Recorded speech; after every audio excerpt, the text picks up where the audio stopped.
Agora vamos meditar na palavra de Deus, na parábola do joio que Jesus contou, registradas aqui no capítulo 13 de Mateus, nos versículos 24 a 30 e 36 a 43, onde Jesus fala de duas parábolas sobre semeadura, a do semeador e a do joio, e cada uma com o seu sentido e aplicação. Na primeira, Jesus está falando no sentido da igreja local, a igreja que está servindo a ele no mundo. Na segunda parábola, a do joio, ele está falando de outra realidade. Está falando da igreja como essa comunidade universal que vai existir, que ele fundou e que vai crescer, e junto com ela surgirão também falsas igrejas, falsos movimentos cristãos, hereges, que serão o joio, mas que não deve ser combatido pela igreja verdadeira. Portanto, é isso que nós vamos entender agora na explicação dessa parábola. Vamos então à leitura da palavra de Deus sobre a parábola do joio. Jesus lhe propôs outra parábola dizendo, ele tinha falado da do semeador, antes. O reino dos céus é semelhante a um homem que semeou boa semente no seu campo, mas enquanto todos estavam dormindo, veio o inimigo dele e semeou o joio no meio do trigo e foi embora. E quando as plantas cresceram e produziram fruto, apareceu também o joio. Então os servos do dono da casa chegaram e disseram, patrão, o senhor não semeou boa semente no seu campo? De onde então veio o joio? Apareceu esse joio. Ele, porém, lhes respondeu, um inimigo fez isso. Mas os servos lhe perguntaram, o senhor quer que a gente vá e arranque o joio? Estou lendo na Nova Almeida Atualizada, que usa sempre a terceira pessoa do singular e do plural. O dono da casa respondeu, não, porque ao separar o joio, vocês poderão arrancar também com ele o trigo. Deixem que cresçam juntos até a colheita. E no tempo da colheita direi aos ceifeiros, ajuntem primeiro o joio e amarrem-o em feixes para ser queimado, mas recolham o trigo no meu celeiro. Muito bem. Aqui vamos então à explicação da parábola do semeador. Nós temos aqui, não vou ler, mas vou ler só a parte da explicação. Quando chegou-se em casa, num ambiente mais privado, os discípulos pediram para que ele explicasse o sentido das parábolas. Então ele começou explicando primeiro a do semeador e diz, ouçam, portanto, o que significa a parábola do semeador. A todos os que ouvem a palavra do reino e não a compreendem, vem o maligno e arrebata o que lhe foi semeado no coração. Este é o que foi semeado à beira do caminho. Ele está falando de 4 tipos de ouvintes. Então, e a terra aqui, onde a semente cai, é o coração, a mente do ouvinte. O que foi semeado no solo rochoso, o segundo tipo de semente, é o que ouve a palavra e logo a recebe com alegria. Mas ele não tem raiz em si mesmo, sendo de pouca duração. Quando chega a angústia e a perseguição por causa da palavra, se escandalizam, abandonam a fé. O que foi semeado entre os espinhos é o que ouve a palavra, porém, as preocupações deste mundo e a fascinação das riquezas, quer dizer, as preocupações, a atração, sufocam a palavra e ela fica infrutífera. Então, tem aqui agora, esses 2 últimos tipos permanecem na igreja local. Mas o que foi semeado em boa terra é o que ouve a palavra e compreende. Este frutifica e produz a 100, a 60 e a 30 por 1. Aqui está falando da igreja do Senhor local, nas comunidades, tanto lá no princípio, no período apostólico, como através da história. Mas o que significa a parábola do joio? Então ele passa a explicar também, está aqui a partir do versículo 36. Olha, então, despedindo as multidões, Jesus foi para casa. E aproximando-se dele os seus discípulos, disseram: explique-nos a parábola do joio do campo. E Jesus respondeu: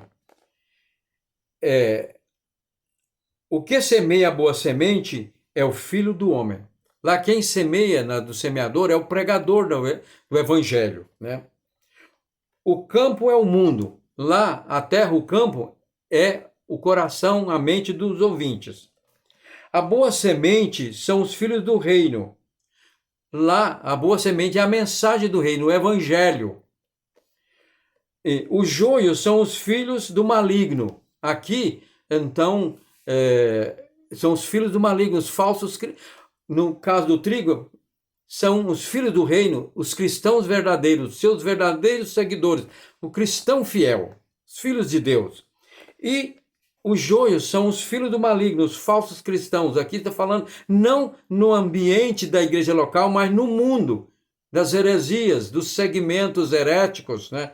Das falsas igrejas, vamos dizer assim, que pregam um evangelho que é tolerante ao pecado. E como nós estamos vendo hoje, não é comum é incomum a gente ouvir pregador aplicando essa parábola do joio no sentido da igreja local, como ouvi há pouco tempo numa rede social, um pregador falando sobre que nós devemos tolerar na igreja, falando nas minhas palavras, o trigo, o joio junto com o trigo, o falso crente. Mas aqui não está falando no sentido da igreja local, está falando de movimento no contexto mundial. A igreja ia crescer e se tornar... O campo é um mundo, o mundo onde a igreja foi fundada e vive até hoje. E viverá e existirá até a vinda do Senhor Jesus, a segunda vinda. Então, ele quis prevenir a igreja, nos advertir, ensinar que quando a igreja se tornasse poderosa e surgissem falsos segmentos cristãos, falsas igrejas, falsos movimentos aí heréticos, como surgiu já no período apostólico, no período dos pais da igreja, e isso se tornou uma questão séria na Idade Média, e a igreja já era um poder tão grande que agora achou-se no direito de fazer como servo. O senhor quer que nós vamos arrancar? Eles vão arrancar. E na Idade Média, a igreja que se julgava verdadeira passou a perseguir os movimentos que não concordavam com toda a sua ortodoxia.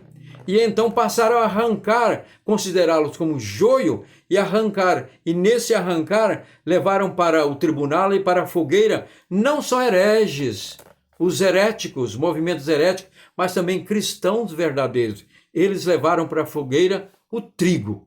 Agora, essa fogueira, o joio deve ser queimado, isso compete ao Senhor Jesus. Ele disse: eu vou fazer isso, o dono do campo, né, da lavoura. No tempo eu vou mandar os ceifeiros, os anjos, vão recolher o joio e queimar. Mas vocês, meus servos, não, deixa isso aí comigo, né?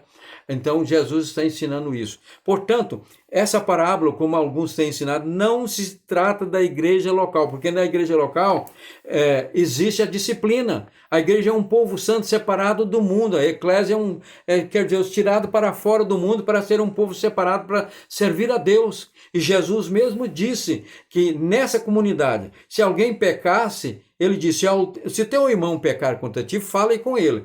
Se você não conseguir persuadi-lo do erro e voltar para a verdade, então chama 2 ou 3. Se não quiser ouvir eles, então chame a igreja. E se ele não quiser atender a igreja, seja lançado fora, excluído, considerado como publicano e pecador.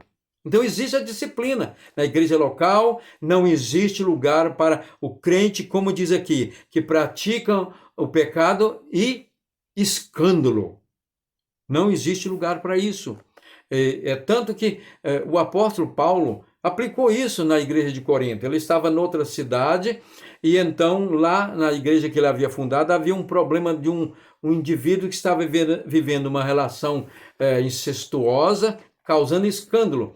Então escreveram para Paulo, a igreja, para tratar da questão. Ele disse, olha, reunido aqui, eu estou ausente, mas reunido o meu espírito e vocês aí, esse indivíduo seja lançado fora, lançado para Satanás, o domínio de Satanás, para que ele seja arrependa no sofrimento e volte e seja recebido de novo na comunhão da igreja.